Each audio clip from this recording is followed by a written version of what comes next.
Bonjour tout le monde. Alors nous allons continuer donc notre série de TD qu'on n'avait pas terminé la dernière fois. Et nous allons voir aujourd'hui, comme vous pouvez le voir, le cas d'une semelle isolée soumise à la fois à un effort M mais aussi à un effort N. Alors étant donné que ce problème est composé effectivement de deux cas, à savoir d'une semelle isolée soumise à un effort N, que vous voyez ici. Les contraintes sous le sol sont bien sûr uniformes, et on avait déjà vu ce cas, et on avait exprimé la contrainte dans le sol comme sigma sol est égal à N sur les dimensions de la semelle supposée A fois B. Donc ma semelle A fois B. Très bien.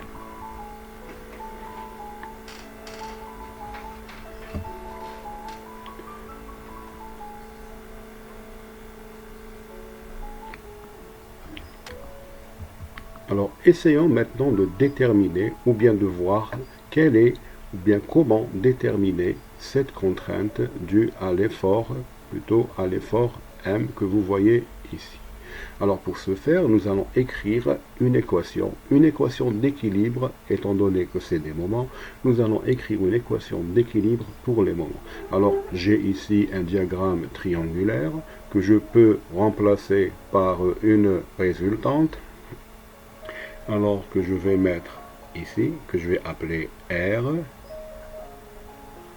La même chose ici, j'aurai la même résultante que je vais appeler aussi R. Alors, ces résultantes sont bien sûr appliquées à une certaine distance que j'appellerai D.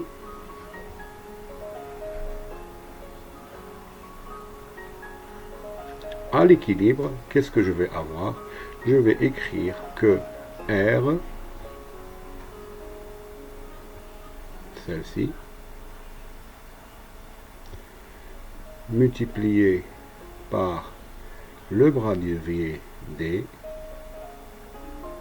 plus,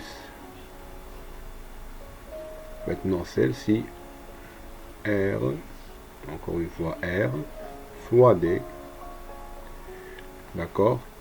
Elles doivent être égales, donc le moment provoqué par ces deux forces doit être égal au moment extérieur appliqué M. Alors on remarque facilement que ce D, c'est égal à 2 tiers, étant donné que c'est un triangle, de A sur 2. A étant la dimension de la semelle dans le plan du moment. Voilà. Alors réécrivons alors cette égalité et on aura R fois 2 tiers de A sur 2 plus R fois 2 tiers de A sur 2 est égal à M, d'où l'on déduit que R, la résultante des contraintes dues au moment de flexion, est égale à 3 demi de M sur A.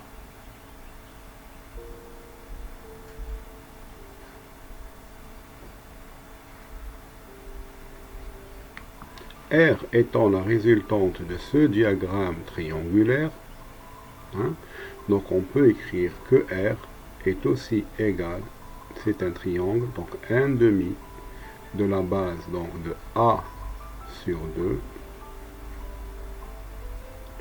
fois sigma que l'on recherche, donc l'inconnu, bien sûr multiplié par l'autre côté dans la direction opposée étant donné que la semelle dans l'autre plan a une dimension B. Alors, si j'appelle cette équation grand A,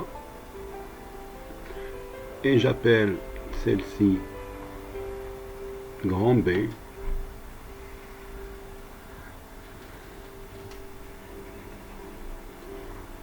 en égalant les deux,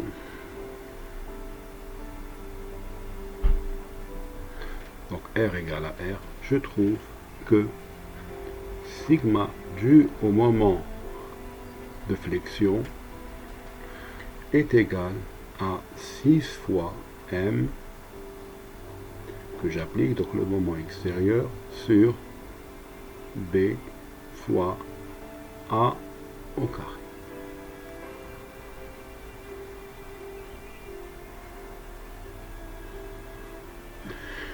Donc, d'un côté, j'ai l'effort N qui me donne une contrainte due à N qui est égale à N sur AB.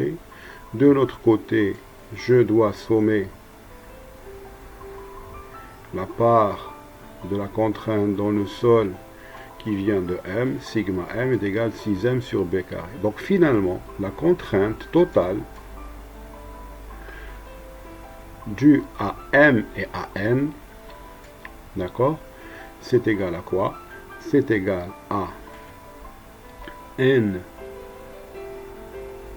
sur AB, comme on a l'habitude de faire, plus ou moins, je vais expliquer pourquoi le moins, 6M sur B A carré. Pour comprendre d'où vient ce moins, il suffit de comprendre que cette contrainte est la contrainte totale sur le sol, d'accord, qui est la superposition d'un diagramme uniforme dû à N,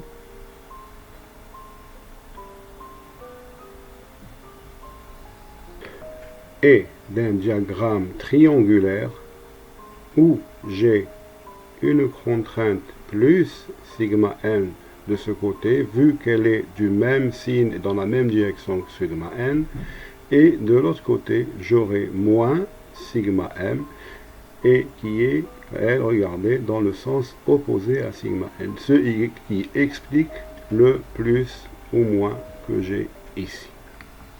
Donc la sommation de ces deux diagrammes va me donner un diagramme qui serait de cette forme-là. Là où les contraintes s'ajoutent, vous allez avoir une grosse contrainte qui serait égale à sigma n plus sigma m due au moment de flexion.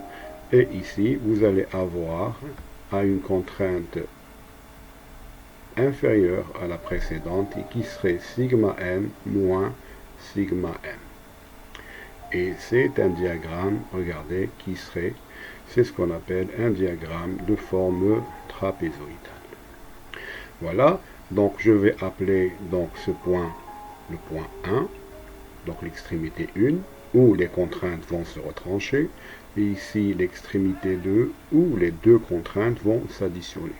Et d'une manière générale, on écrit pour une semelle soumise à un effort N et un moment M,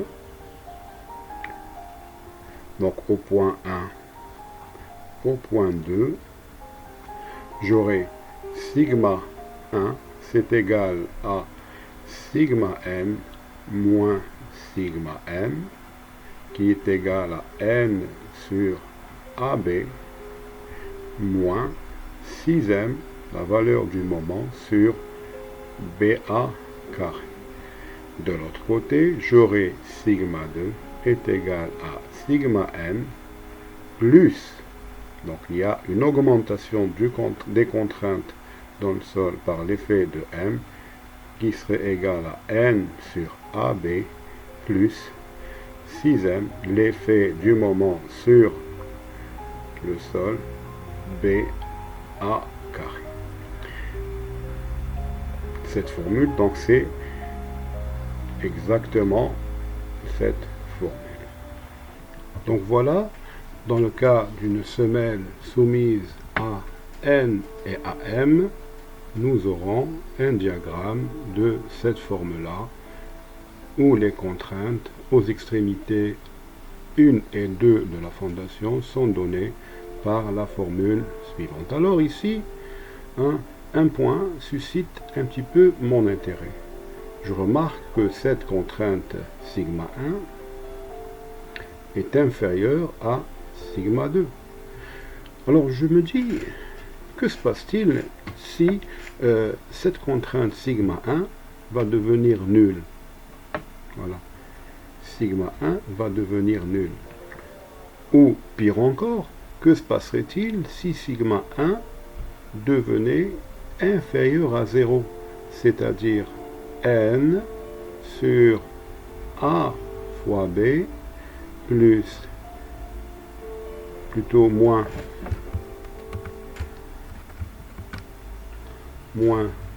6m sur BA carré inférieur, allez, ou égal à 0. Qu'est-ce que cela veut dire? Si la contrainte devient négative, ça veut dire tout simplement que la semelle n'a plus de contact avec le sol.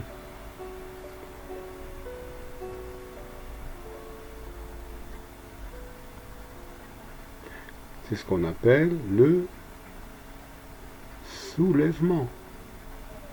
Et est-ce qu'on peut tolérer qu'une semelle se soulève? Eh bien non, il y a danger. On ne doit pas tolérer, d'accord? On ne doit pas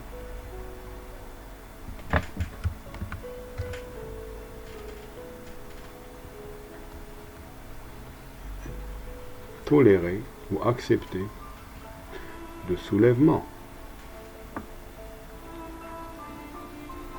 Alors, qu'est-ce que cela veut dire?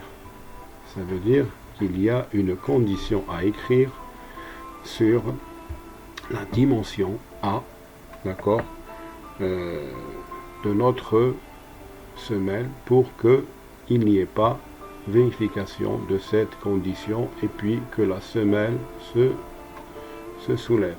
Alors, qu'est-ce qu'on va faire? Eh bien, on va faire ceci. On va réduire au même dénominateur. Donc, on aura n a sur b a au carré moins 6m sur ba au carré, donc le même dénominateur, inférieur ou égal à 0. Quand est-ce? Alors, qu'est-ce que ça implique? Ça implique que na moins 6m doit être inférieur ou à 0, donc c'est le soulèvement.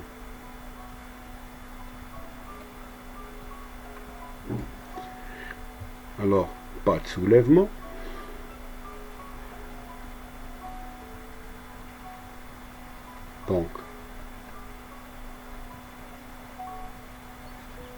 Donc non ça, ça veut dire non ça. Ça veut dire que NA moins 6M doit être strictement supérieur ou égal à 0. Ce qui implique que A doit demeurer toujours supérieur à 6 fois M sur N pour qu'il n'y ait pas de soulèvement. La semelle d'Anna, elle ne se soulève pas, il faut écrire toujours cette relation. Et donc, c'est ce qu'on appelle l'équation, bien la condition de stabilité.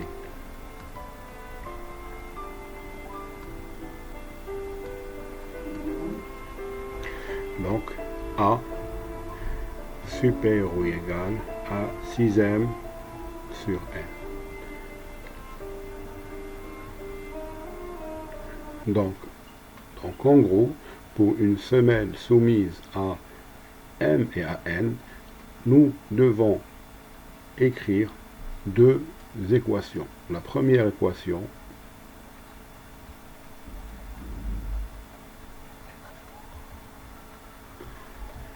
c'est la condition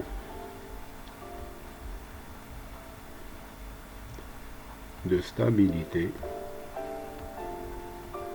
A doit toujours demeurer A supérieur à 6m sur N. La deuxième équation, donc c'est l'équation de stabilité. La deuxième équation,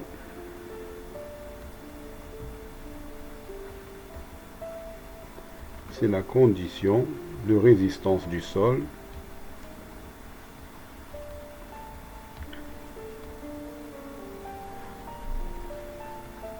qui s'écrit sigma 1, 2 pour les points 1 et 2 qui est égal à N sur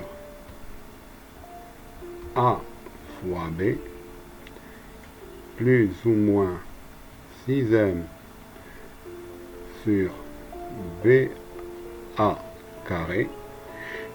D'accord? Elle doit être inférieure à quoi?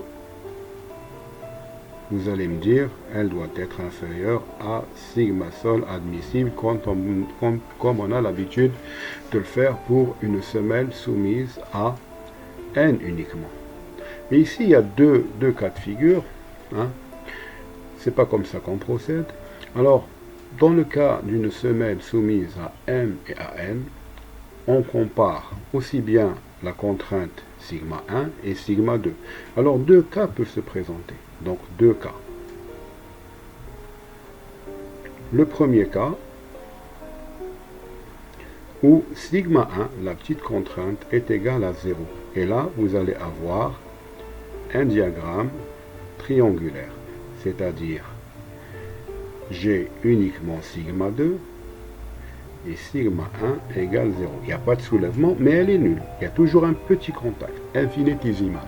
Et dans ce cas-là, lorsque j'ai ce cas de figure, donc je fais mes calculs, donc je trouve que sigma 1 égale 0. Lorsque j'applique cette équation, je trouve que je disais sigma 2 est égal à N sur A fois B plus 6m sur BA carré. Et c'est cette contrainte sigma 2 qu'on va dire, elle doit être inférieure à sigma sol admissible, qui est une donnée. Donc je répète, sigma 2 est égal à 6m sur n, plus plutôt n sur AB, plus 6m sur BA carré, et c'est cette contrainte que je dois vérifier, elle doit être inférieure à la contrainte admissible du sol. Ceci dans le cas où sigma 1 est égal à 0. Deuxième cas,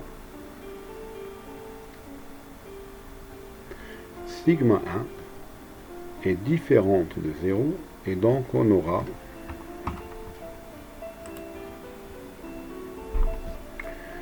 ce qu'on appelle un diagramme triangulaire.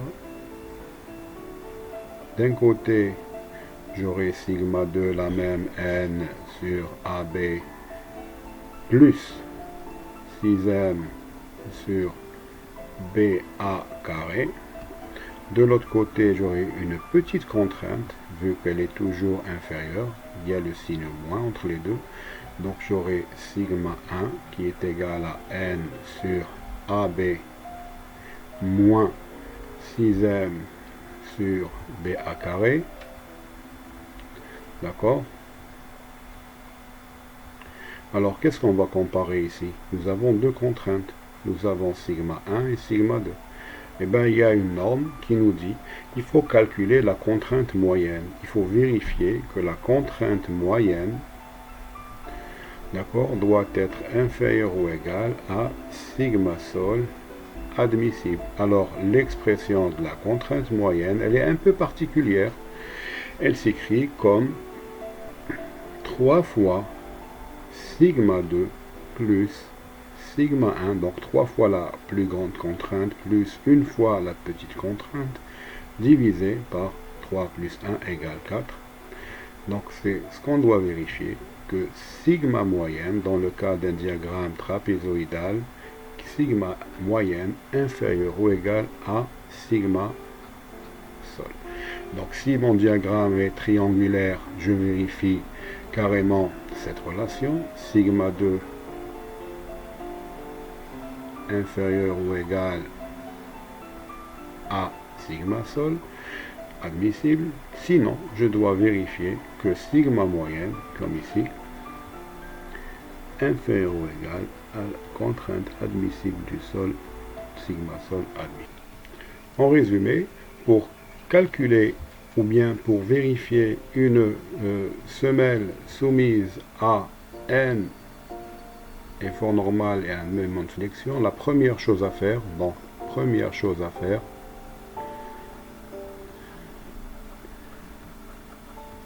c'est d'écrire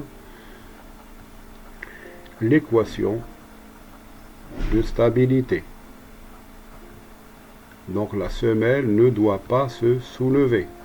Je rappelle cette condition, il faut que la dimension A dans le plan du moment doit être supérieure ou égale à 6m sur n. Donc m c'est une donnée, n c'est une donnée, l'inconnu c'est A. C'est comme ça que je détermine donc mon A. Elle va me donner le A. Si c'est une semelle carrée, donc je vais avoir A et A.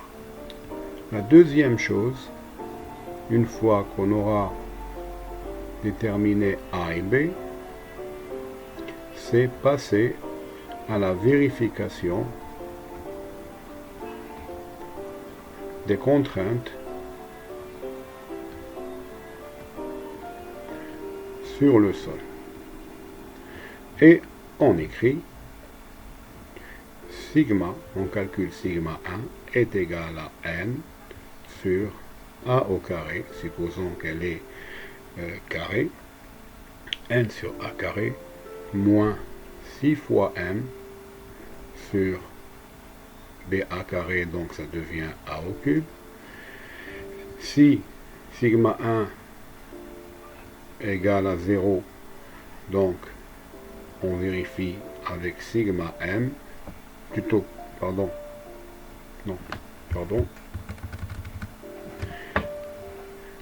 d'accord, alors on doit vérifier que sigma 1 doit être inférieur ou égal à sigma sol admissible. Si sigma 1 est différent de 0, on doit calculer sigma 2 qui est égal à n sur A carré plus, pas moins, plus 6m sur A au cube, et on vérifie que sigma moyenne qui est égal à 3 fois sigma 2 plus sigma 1 sur 4 doit être inférieur à sigma sol admissible. Alors si c'est vérifié, tant mieux. Si ce n'est pas, on peut changer, ou on doit changer la valeur de A. Alors en général, la condition de stabilité, souvent, est une condition suffisante pour déterminer les dimensions d'une semelle. Au cas, je viens de vous dire, où ça ne vérifie pas, on peut toujours choisir un autre A, bien sûr supérieur. Et s'il est supérieur, donc de facto, il va vérifier la condition de stabilité. Et je refais mon calcul, sigma 1, sigma 2, et je vérifie à chaque fois. Alors je vous propose maintenant de faire une petite application de ce que l'on vient de voir. Supposons que l'on ait une semelle carrée, d'accord, une semelle carrée, de dimension A égale à B égale 2 mètres, soumise à un effort normal N donné de 93 tonnes et un moment de flexion égal à 35 tonnes mètres. On donne sigma sol égale 3 bars, donc c'est 30 tonnes par mètre carré. Vérifier la stabilité de cette semelle. Donc, pour résoudre donc, cet exercice. Première question, stabilité. Qu'est-ce qu'elle implique? Stabilité. Il faut que A de la semelle soit supérieur ou égal à la formule 6m sur n. Je remplace 6 fois 35 divise 93. Je trouve A doit être supérieur à 2,258 mètres. Comme A, alors regardez, il doit être supérieur à 2, or A égale 2 mètres. Donc on remarque que cette semelle n'est pas stable. On conclut que cette semelle n'est pas stable. Donc pour que cette semelle soit stable, il faudra donc augmenter ce côté A de 2 mètres. Donc supérieur à 2,25, et bien on va choisir une autre dimension A, qui va être supérieur à 2 mètres, on va choisir 2 mètres 30. Et avec cette dimension, nous allons calculer, maintenant, on va passer à la vérification des contraintes, parce que la stabilité toute seule n'est pas suffisante. Donc la stabilité va être assurée avec 2 mètres 30. On va calculer alors sigma 1 qui va être égal à n sur a carré moins 6 fois m sur a au cube, qui est égal à 93 divisé par 2,3 carré moins 6 fois le moment, donc 35 sur 2,3 au cube. Je trouve 0,32 tonnes par mètre carré. Remarquez qu'elle est positive, il n'y a pas de soulèvement, tant mieux, voilà, mais on est vraiment à la limite, effectivement. Sigma 2, ça sera n sur a au carré, plus 6m sur a au cube, qui est égal à 93 sur 2,3 au carré, plus 6 fois le moment, 35 tonnes mètres sur 2,3 au cube.